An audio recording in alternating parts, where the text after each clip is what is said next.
year was 1985. Number one movie in America, Back to the Future. A gallon of gas was just over $1. The good old days. And the portable CD player just hit the market. Remember those? In 1985, the iconic Las Vegas casinos, the Dunes, the Stardust, Gold Nugget, the Riviera, and the Trop, all dealt single and double-deck blackjack games. It's swing shift, one of those iconic casinos back in 1985. And a boss is going around opening up the closed blackjack games, anticipation of more players. He unlocks the lid, verifies the chip count, and puts a brand new deck of cards on the table, and then goes to the next closed game and does the same thing. The dealer runs down those cards, making sure all 52 cards are there. Kind of important, and they were always there. And now the dealer shuffles cards several times, and then spreads them face up for all to see, and then waits for the players. An old man slowly walks up to the table. He does not sit down. He reaches into his pocket and pulls out a stack of $100 bills and slowly counts 20 of them, $2,000. And in a faint voice says, "Money plays." The dealer informs the boss, "Money plays," shuffles the cards, offers the cut. The cut is made, and the dealer deals the 2 cards to the old man. The old man picks up his cards, he's kind of shaking. He drops them face up, a 5 and a 6, total of 11. The perfect double down hand. Goes back into that pocket, pulls out that stack of $100 bills, counts another 20. He now has $4,000 bet. The dealer gives the old man his double down card. Old man picks it up, turns pale, shakes, and the card falls face up on the table. It's a 4. The old man has $4,000 bet with a total of 15. And the dealer's up cards at 10. The dealer turns over his whole card and it's a 5. And he hits it with a 10 busting. The old man just won $2,000 in less than 60 seconds. Now, I know what some of you are thinking. Shouldn't that be $4,000 he won? And you'd be correct if the play was on the square, but it wasn't on the square. That other $2,000 you're thinking about goes into the pocket of the old man's partner, who was the dealer. I know this because I was the dealer. And that's one of many plays I was involved with. And it's called Double Down from a New Deck. And it is a prime example of a code that all good cheaters follow. And that code is, there's no perfect move, only a perfect time to do the move. My name is Dustin Marks, and back in the 80s, I was a blackjack cheat. You know, I estimate I was involved in around 500 different cheating plays, and I won every time, no exceptions. And the reason I won is because I was playing with a 30, 50, sometimes 100% edge. There's really never a question of if I was going to win, only how much I was going to win. And I was never caught. And I believe the reason I was never caught, I had a guiding principle that I followed to help me make all my decisions. Now, this principle to you might sound a little simplistic, ironic. It's okay. It worked. And that guiding principle was, don't get caught. So the first decision I had to make using my guiding principle was, what moves were I going to do at the blackjack table? I came up with 2 moves. I felt they were very strong, but more importantly, very deceptive. I'm going to show you one of the moves right now. Should switch to a camera. And what I would do is I'd flash the top card of the deck to my agent who sat at first base. And I did this as I was picking up the rounds from the current deal. Let's see if you can see that. Okay, see that 7 poking out between my fingers? That's called the flash. What that does is my agent would see his first card of the new round before he made a bet. So we had 100% betting efficiency on that card. Let me break it down for you. If he saw a 2 through 9, he bet small because he's actually at a disadvantage. If he saw a 10 count card, he bet big. He had a 12% starting advantage. And that's 10 times more than the best card counter that ever lived. And if he saw an ace, he bet really big. So he had a 52% starting advantage. But then, as I tucked my whole card, I would flash him again, his first hit card. This means he would never double down unless he got a total of 20 or 21.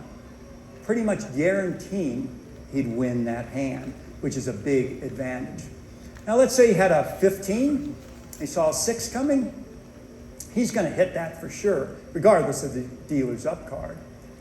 Now if he had a 15 and saw a 10 coming, he wouldn't hit that. If he hit it, he's a dead loser. And in those situations, the dealer busts a little over 20% of the time. But the second move I did was even stronger. It was called stacking the deck. When my agent was at the table and I stacked the deck, he was going to win 100% of the time. And that's how I never had a losing session. Now, the second decision I had to make, using my guiding principle, was my agents, partners. I realized very early on, if I had my partner agent come in when I was dealing, and we win as much money as we could, pretty soon the casino would back that player off, my agent. And backing off means ask not to play, not arrested or anything. And then I'd have to get another agent. And eventually I might have 30, 40, 50 different agents. And the odds were very high that one of them would get popped. And then he would play that game I know you're all familiar with. Let's make a deal. And I was going to be the prize behind door number 3. Wasn't going to let that happen. I had 5 main agents. We all knew each other. We all trusted each other. And we didn't have any problems. And the third decision I made using my guiding principle, actually the easiest one, was I kept my damn mouth shut. Before I wrote my books, nobody heard of me. I was very reclusive. So how did this all begin? Well, it began back in the Midwest when I was just 7 years old. And my parents won a free trip to Las Vegas, Nevada, ironically by mistake. Now, being a little 7-year-old kid, I never heard of Vegas. But they come back, luckily, and they tell me Vegas is the coolest city in the country. And that left a lasting impression on me. And the second thing that happened when I was 7 years old is my father took me to see an amateur magician, friend of the family type thing. Now, he was 70 and I was 7. I don't know if any of you can remember, but when you were 7, everybody looked old. But I remember the minute he got those cards into his hands, he became young again. And something clicked in my brain and has never stopped clicking. So I wanted to get good with a deck of cards. Well, there's no internet back then, not even VHS tapes. So I had my parents take me to the local library where I'd check out books on card magic. And I was lucky. I always like to learn. So I began to learn some stuff, card magic mainly. And then when I was in college, I'd do shows for the fraternity I was in. Graduated college, and I bought some more books, card magic. And I realized that most of the authors of these books lived in Las Vegas, Nevada. So in the summer of 1983, I moved to Las Vegas, Nevada. I knew no one here personally. I had no job lined up. And I had, ironically, 2,100 hours in my pocket. What could go right? But I did know one thing.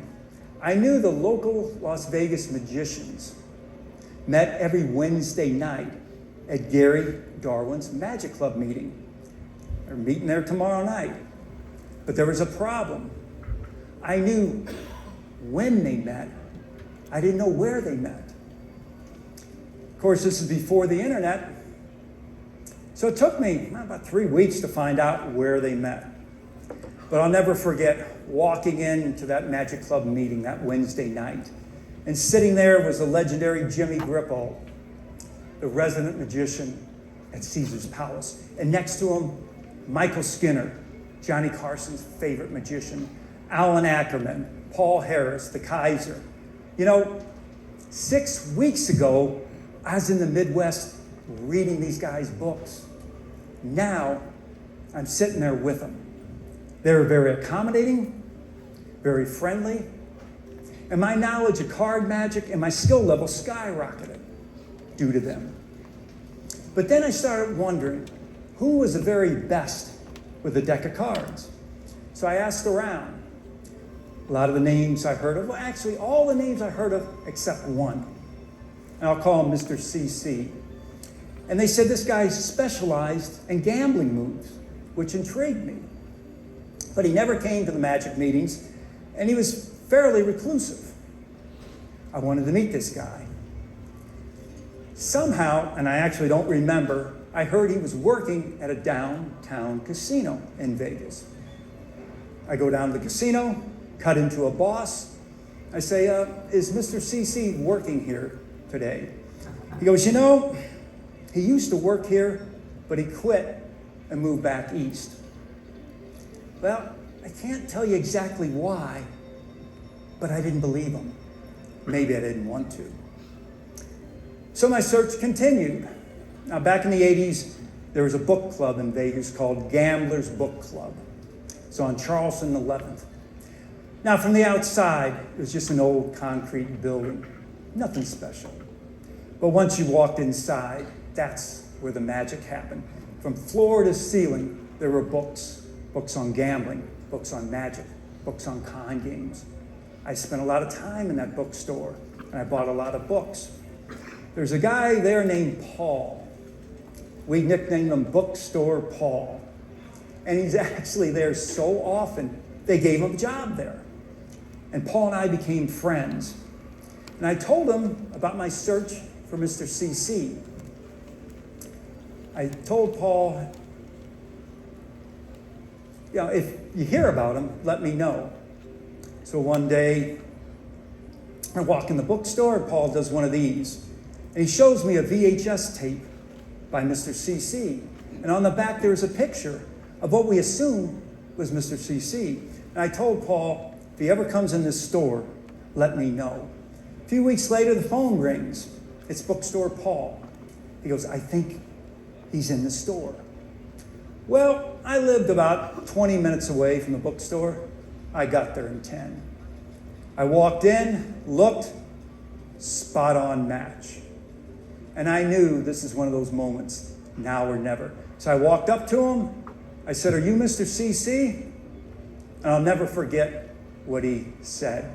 He said, that depends on who's asking.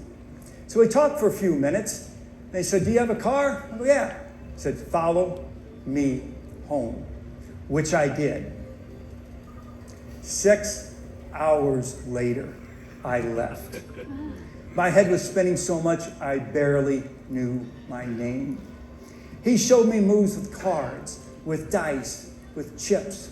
He showed me virtually everything, and I remembered virtually nothing. But I did know this. This guy was light years ahead of the casinos.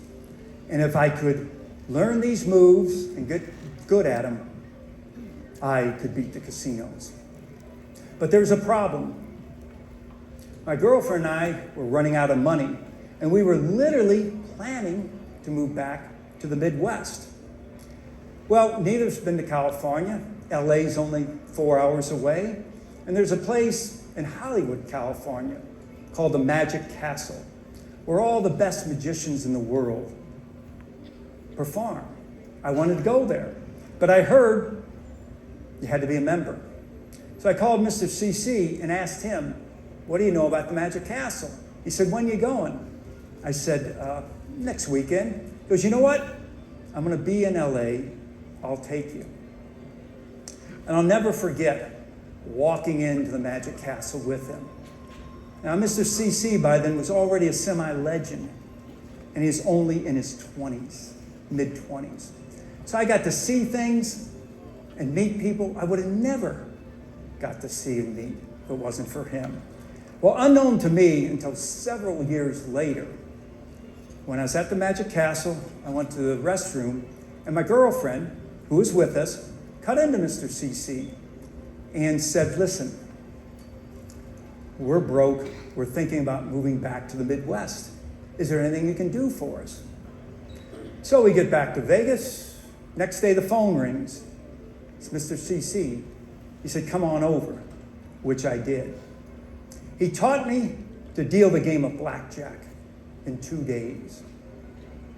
On the third day, I had a job dealing blackjack, little break-in joint, downtown Vegas.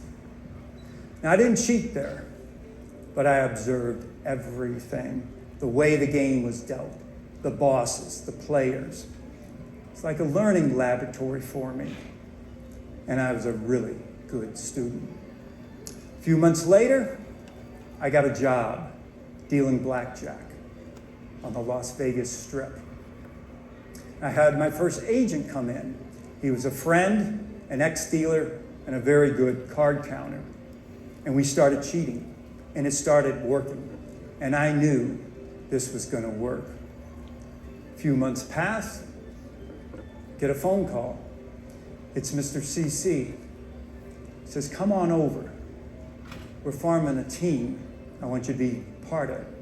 I come on over, and Mr. CC is behind his blackjack table, dealing the 4 players. And in the corner is a guy saying nothing, but watching everything. So Mr. CC says, watch me and see if you can catch the move I'm doing. So I watched him for a few minutes. I couldn't see anything, but I knew the guy at first base was winning a lot of money, so I knew something was going on. And then he showed me the move. It was flashing the top card of the deck to his agent. And then the guy in the corner started talking. And he was the mastermind of this play. He's the one who showed Mr. CC this move. He was a shift boss at an out-of-town casino where this play was going to take place. And he was auditioning dealers. And he asked me, can you get this move down? I said, absolutely. But there was a problem. He said, listen, I'm not going to hire you.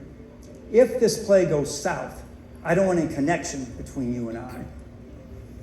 You're going to have to get hired by the casino manager who's not down with the play. I looked at him, I said, understood. So me and another dealer drive down to this out-of-town casino, cut into the casino manager, and ask him for an audition. And you guys probably know all audition is you get on a live blackjack table where there's players, and you deal the cards to them. And the boss watches, making sure you know what the hell you're doing. So I get off the table, and the boss goes, yeah, you boys can get around the game all right, but I don't have any openings. We drive back to Vegas. I called Mr. CC and said, I didn't get hired. He goes, well, you might want to clean yourself up a little. I had hair down to my shoulders, a big beard. I was 260 pounds. I looked like a buffalo. In fact, Mr. CC nicknamed me the Buffalo. But he said, go back down there, audition again, get hired, which we did. We drive back down, get an audition, come off the game, and the casino manager goes, yeah, I remember you boys, but I don't have any openings. We drive back to Vegas. I call Mr. CC and tell him we didn't get hired. He said, listen, the play starts in a week. Get hired or miss out. This motivated me. I had one of those whatever it takes attitudes. Drive back down, audition. And then when the casino manager starts saying he doesn't have any openings, I said, listen, we're almost broke. We're almost homeless. We will work 1 day a week. He looked at me and he hired us on the spot. Not only did he hire us on the spot, he hired us full time. The team was all set. And I'll never forget walking into that casino, into the blackjack pit the first time, and thinking, there's one of our dealers, there's a dealer, there's a player, there's a player, there's our boss. It's like a scene right out of a movie. All told, we had 5 cheating dealers, 7 players, and our boss. Everybody was dealing the flash. I was dealing the flash and stacking the deck. And this play was going around the clock because we had dealers on every shift. And all the dealers were living in an apartment together. And the players would come by every day to drop off their scores. We were taking out between 10 and 20,000 every day from this casino. But all good things must come to an end. This casino had a policy of randomly polygraphing its employees. And one by one, our dealers were getting polygraphed. And no surprise, they couldn't pass the poly. Now, they didn't get arrested, they just got fired. And for reasons I'll never know, I never got polygraphed. And our players were getting backed off, asked not to play blackjack because they were winning too much. And for reasons I'll never know, Mr. CC didn't get backed off. So the team was just myself and Mr. CC. Our shift boss, once they found out who he was, they fired him. The story going around about him, this guy'd steal a hot stove in August. So Mr. CC would come in and play against me 3-4 times a week. We were winning a lot of money. Now, he wasn't just playing against me. He's playing against the other dealers, so it didn't look like he's just playing against me. So when I was on a game where Mr. CC wasn't, I would bend up, I'm going to exaggerate this, the 10s and aces. So you can see, or hopefully see, there's a little curve under this top card. So Mr. CC would know that that was a 10 or ace and gave him an edge. So one night, he's playing against me, and by now everybody's watching because he's won a lot of money. The eye is watching, the bosses are watching, the other players of the game are watching, the crowd kind of farms. You know, when people bet that big. So, deal 45 minutes, get a tap on the back from the relief dealer. I start to walk to the break room, and then I get another tap on the back. I turn around to 2 gaming control agents.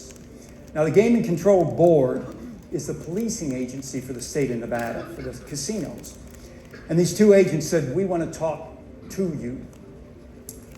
You know, I don't really know why, but when things go south, I get really calm. And they asked me, do you know Mr. CC? I said, no. I mean, I've seen him in here. He tokes real well, but I don't know him.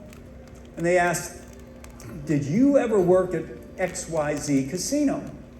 Now, this is the same casino I cut into that boss about 1.5 years ago looking for Mr. CC. I said no, which was the truth. And I knew what they're trying to do, the gaming agents, trying to establish a connection between me and Mr. CC, and there wasn't any. So I felt good about that. But then, in my opinion, they made a fatal mistake. They cracked out a turn, and they accused me of giving up the hole card to Mr. CC, which was a very common cheating method back in the 70s and 80s. Back then, if the dealer had a 10 or an ace up, they would look at their hole card. If they had a blackjack, they'd turn it over, and the round was finished. Well, a cheating dealer could just signal his agent the value of the hole card. We weren't doing this for two reasons. Number one, it was well known. And number two, what we were doing was so strong, we didn't even fool with this. Gaming agents talked to me for a few more minutes. They turned around and walked out. I didn't get arrested. I didn't even get fired. But Mr. CC got backed off, so I was a lone man standing, which wasn't really good because there are no agents left. I didn't want to deal on the square. But the shift boss calls me and says, listen, you can't quit. That'd be suspicious. I really wanted to quit. I thought, this guy's been around forever. He'd steal a hot stove. I'm going to listen to him. So I stayed dealing. And I dealt there for almost a month before they fired me, which I was glad. Shift boss calls again, says, listen, when you go down there to pick up your last paycheck, you cut into that casino manager and you thank him for hiring you. I didn't want to do this either. I heard a lot of stories about this guy, none of them good. Basically, he couldn't be trusted. That's why he wasn't down with this play. But I did what I was told.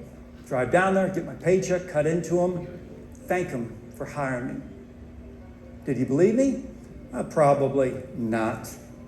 Didn't matter. It was the right play. And it's called chilling out the mark. So I come back to Vegas, get my hair cut, shave off my beard, and lose 90 pounds. I look completely different. Got a job dealing blackjack. And I farmed my own team. Now, Mr. CC wasn't part of this team because he's actually too hot and too well known to play blackjack in Las Vegas. That's why the previous play was out of town. So I had 5 agents. We all trusted each other. We didn't have any problems. Well, based on the last play, I wanted my agents to have longevity instead of getting backed off real quick for a couple reasons. First, I thought it'd be safer. And second, I thought we'd win more money in the long run. And there's a couple ways to engender this longevity. First, every casino kind of has a threshold where they'll start watching a player if he wins more than that threshold. So in this casino, we figured about $1,000. So what we did is to engender this longevity, the easiest way is just not win quite $1,000. Another way, when my agent was playing, he'd go south with some of his chips, put it in his pocket. Totally legal. Now back then, a boss had to watch 4 to 6 games. So it's hard for him to keep track of all the players. So if the boss looks, sees a player doesn't have many chips, figures he's losing. Now the other thing the player would do is when the player would lose a few hands, and when you're dealing the flash or playing the flash, you do lose some, which is good. If you win all the time, it's too suspicious. So when he'd lose a few hands and the boss was there, he'd say, I don't know why I play blackjack. I lose all the time. Keyword, lose. We wanted the boss to think of that agent as a loser. Now, another way we engendered this longevity is to have my agents play against different dealers, so it didn't look like they were targeting me. And in this casino, it was actually really easy to do. The dealers are on a 3-game rotation, and we'd deal 45 on the game, 15-minute break. So if I was assigned game 6 at the beginning of the night, I'd go to game 6, break, game 7, take a break, game 8, take a break, and then go back to game 6, then 7, repeat the entire night. Well, once I got assigned my game, first game, it was very easy for me to figure out what time and what game I'd be on later on the night. So once I went on break, I'd go to the payphone, no cell phones back then, and I'd call my agent. Now, in case somebody was listening, I would disguise the phone call as a call about racquetball, which I was playing back then. And this is one of my favorite things to do. I'd call up, I'd say, hey, let's play a little racquetball. I have court 6 at 10 a.m. tomorrow. What that really meant is 10 p.m. tonight, I'm going to be on game 6. So my agent comes in about 9:45 and sits down against whatever dealer's there. He's not down with the play. And then he'll try to cut into the boss and talk a little so that boss sees my agent with this dealer. Then at 10 p.m., I come back off break, and I go to the game the casino is unknowingly sending me to. So the casino is sending me to my agent, which is much more deceptive than my agent coming to me. So I'd deal for 45 minutes. We would do our thing. I'd get tapped out. I would leave, go on break. The new dealer would come, but my agent would stay and play against this dealer who was on the square. And then he'd make a comment to the boss again. So the boss would see my agent had played against 3 different dealers, so it wasn't suspicious. So a couple interesting stories from this casino. One night, I'm on the game dealing, and my agent's on the game. And this boss, we nicknamed her Red, had nicknames for everybody. Nicknamed her Red because she had red hair. She comes up to me and whispers, listen, I can't watch your game. There's big action on the game across the pit. Let me know if anything's going on. Well, we won a lot more than $1,000 that night. Basically, she was telling us nobody's watching the game. Now, another interesting thing that happened. There's a shift boss. Didn't have any rapport with him, but no animosity. Kind of stoic and quiet. So one night, I'm standing dead at a table. He walks up to me and says, how you doing, Flash? Flash, I thought. Once my stomach got out of my throat, I looked at him and said, pretty good. How are you doing? Because that's what I was dealing with, Flash. Did he know? Well, I can tell you 2 things that happened, or didn't happen. I didn't get arrested. I didn't get fired. In fact, I kept dealing the Flash. Now, a lot of times in those cases, the boss would walk up to you and say, you have a new partner. So I don't really think he knew, but I'll never know. Unfortunately, I'm sure he's long gone. So at this casino, I had 5 agents. Only one got backed off. And it wasn't for winning too much. He was a very well-known card counter. And once they found out who he was, they backed him off. So myself and the 4 other agents, we did this play for at least 6 months. And then the phone rings, and it's Mr. CC. And he told me to come on over and get a drink of water, which I did. And he asked me, what do you know about coolers? I said, well, coolers where you get a deck of casino cards, various methods of doing that. You take them home, and you arrange them so the player wins every hand. Then a guy like me, a mechanic, goes back into the casino with those cards, and he's going to switch those cards with the dealer's cards at the game. Now, the dealer's down with it. If you have a good mechanic and a good dealer, the switch is invisible. I said also there's a 6-deck cooler, which is much more lucrative, but much more dangerous, because there's no way you can switch 6 decks of cards and make it look invisible. And then he asked me a question, kind of stunned me. He said, what if you could do a cooler without switching the cards? And I was thinking to myself, what is he talking about? The essential move, the main move of the cooler is to switch the cards. And finally I said, well, that's impossible. And he smiled and said, that's what the casinos think. And he introduced me to the concept of a computer cooler. Now remember, this is the mid-'80s. Most people didn't even have a computer. And we're going to walk into the casino with a computer and destroy a game of blackjack. Now the concept of a computer cooler is actually pretty simple, even back in the 80s. If you take a deck of cards, shuffle them so they're in random order, and then you input every card into the computer in order, and the computer is given these instructions. Find a way for the player to win every hand, either by having a higher total than the dealer or the dealer busting. And there's two parameters that make this happen. The player can play 1, 2, or 3 hands and can take X amount of hit cards. With those parameters, the computer can figure out a way for the player to win about 97% of the time.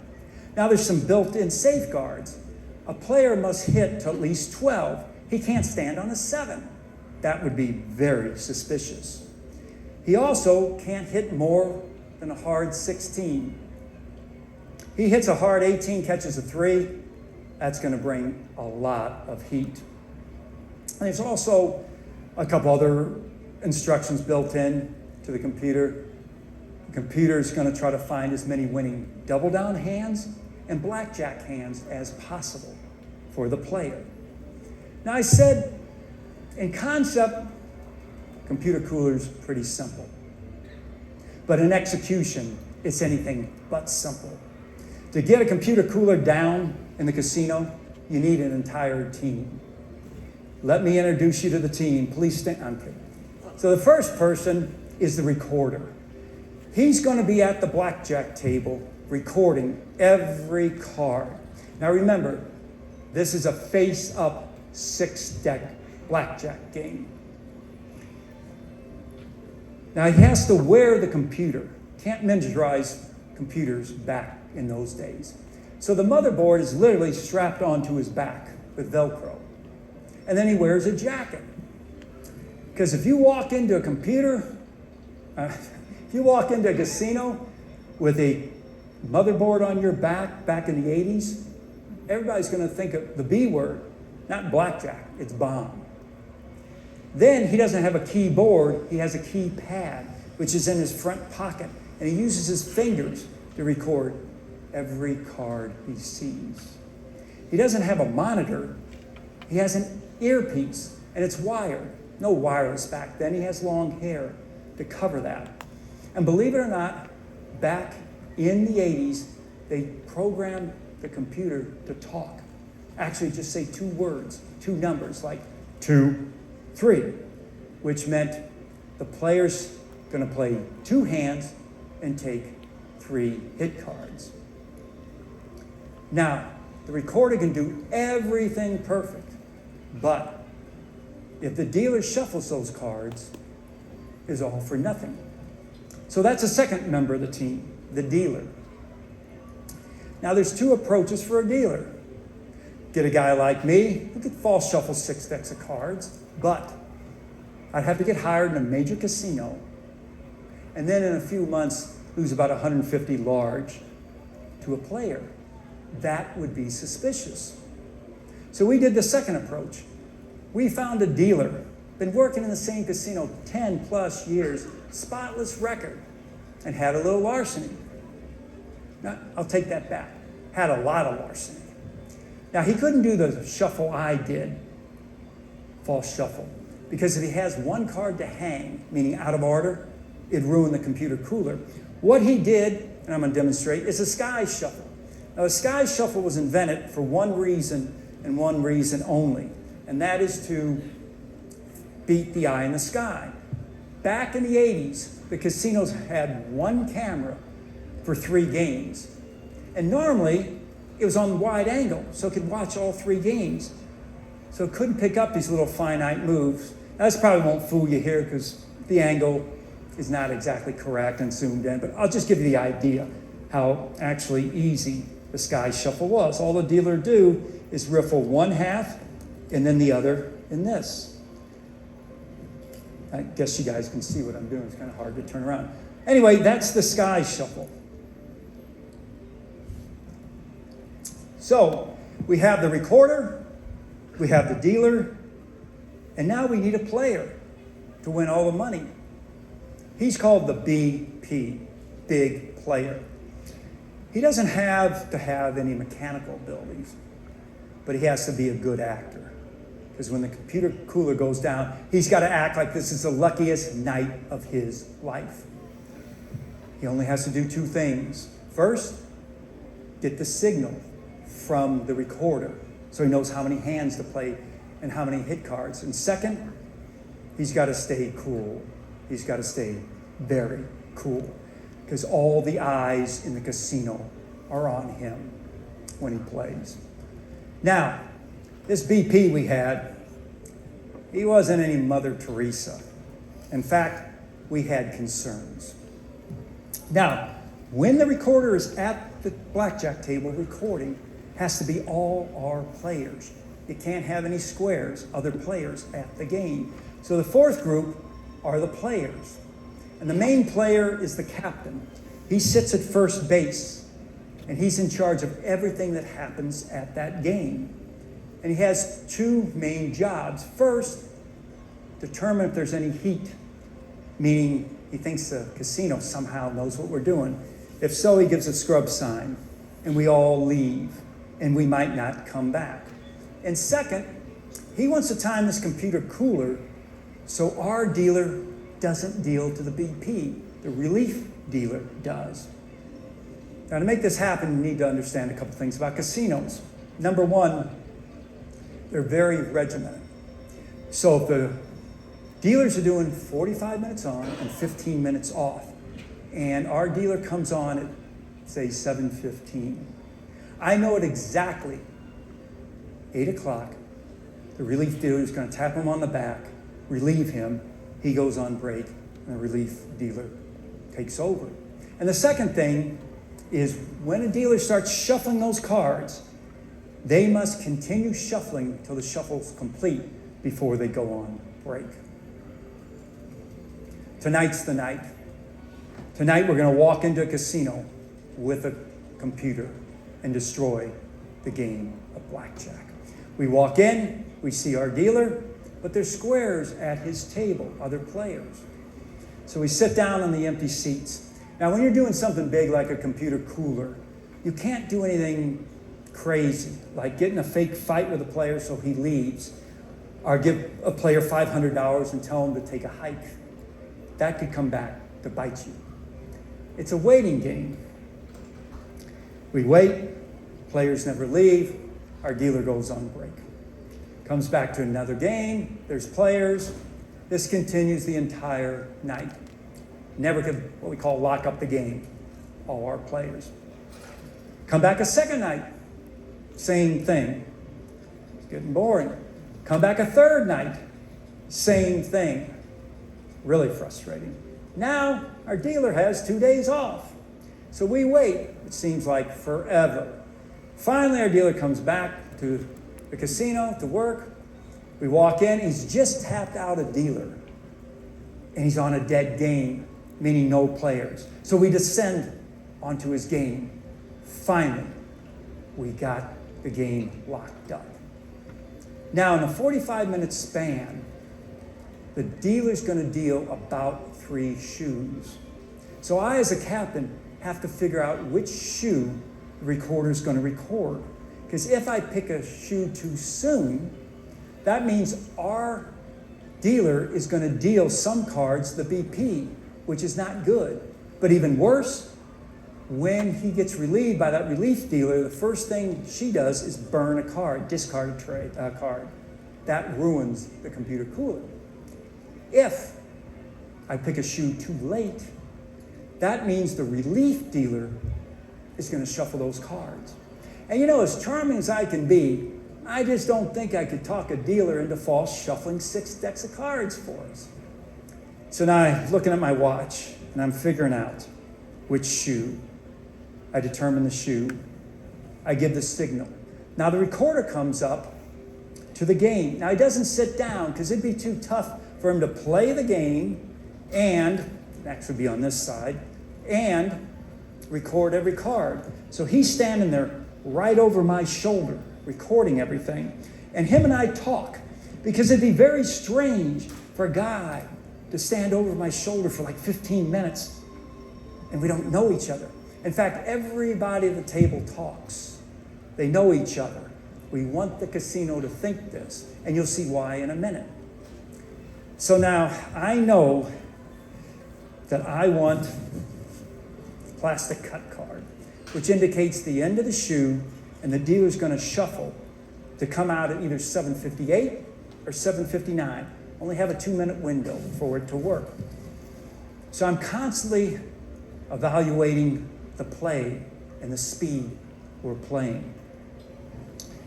I look at my watch, and I tell, if we're falling behind, I tell everybody, speed up, speed up. If we're going too fast, slow down, slow down. 7:56, no plastic cut card, good. 7:57, no plastic cut card. Now we're going in that 2-minute window. 7:58, no plastic cut card, okay. 7:59, tick, tick, tick, boom. The plastic cut card comes out, meaning our dealer's going to shuffle. Immediately, we have what I call fake BP, buy-in at a table across the pit for $10,000 cash. All the attention goes there, the eye in the sky, the bosses. And it takes the dealer a couple minutes to count out $10,000 cash. If one of the bosses starts walking back toward our table, we have an attractive woman cut into him, talk to him, so he doesn't see that shuffle. If, for who knows why, but some little old lady comes up and starts staring at the shuffle, we have what we call a turn. Talk to her, so she doesn't see the shuffle. When the relief dealer taps our dealer as he's shuffling, I talk to her, so she doesn't see the shuffle. Bottom line, no one sees that shuffle. That gives our dealer a lot of confidence, and he remains calm. He finishes shuffling. He gives me the plastic cut card. I cut the decks. He puts the decks into the shoe. Now he's going to leave, and the relief dealer is there. Now this is a very vulnerable time. There's nobody at the game.